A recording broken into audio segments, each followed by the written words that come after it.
Joseph dan Alice adalah 4 sahabat baik yang selalu bermain bersama-sama. Mereka belajar di sekolah yang berbeza, tetapi pada setiap petang, mereka berkumpul di taman berdekat rumah untuk berluar dan bermain.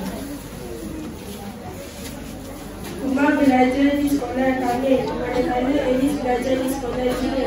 Joseph dan keluarganya berasal dari Sarawak, belajar di sekolah kebangsaan. Sarah juga belajar tahun 6 di sekolah kebangsaan.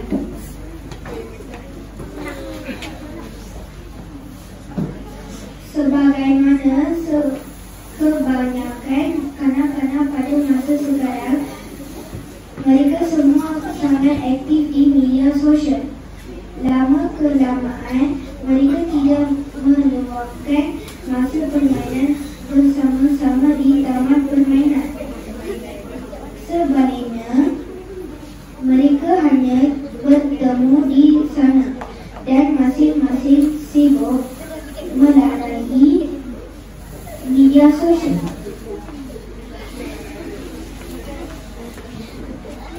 Pada suatu petang, ketika mereka sedang duduk di taman permainan, Sarah dengan bersemangat menunjukkan telefon pintarnya. "Lihat ni, saya dah dapat banyak kawan baru di Instagram," kata Sarah dengan gembira sambil menunjukkan profilnya. Umar memandang dengan gembira. "Wow, banyaknya. Macam mana awak boleh dapat banyak kawan?" "Senang saja. Saya cuma follow orang dan mereka follow balik," jawab Sarah dengan senyuman.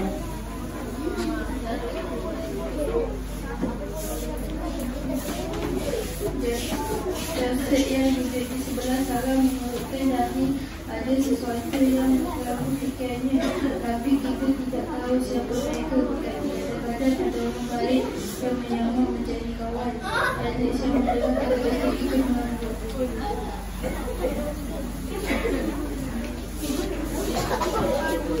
Betul kata Joseph, kita tidak tahu siapa yang betul-betul ingin berkawan dan siapa yang hanya mahu ambil kesempatan.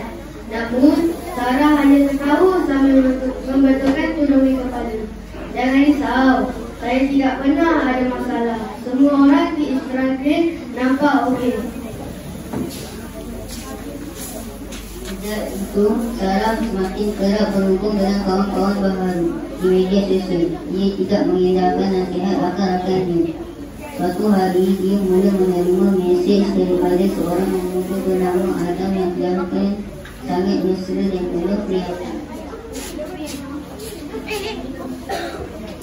Setiap kali Sarah memuat naik foto atau status di sosial, Adam memberi komen positif dan memuji penampilannya. Namun, lama-kelamaan komen Adam semakin pelik. "Cantiknya awak, Sarah. Boleh kita bertukar foto peribadi?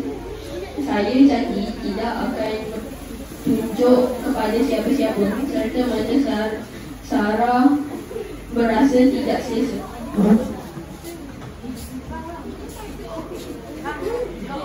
"Saya rasa tidak selesa mahu bagi gambar peribadi," tulisnya dalam mesej. Adam pula terus memujuk. "Saya suka awak, Sarah. Kenapa tidak bagi gambar? Ambillah foto tanpa memakai tudung. Hanya kita berdua saja yang tak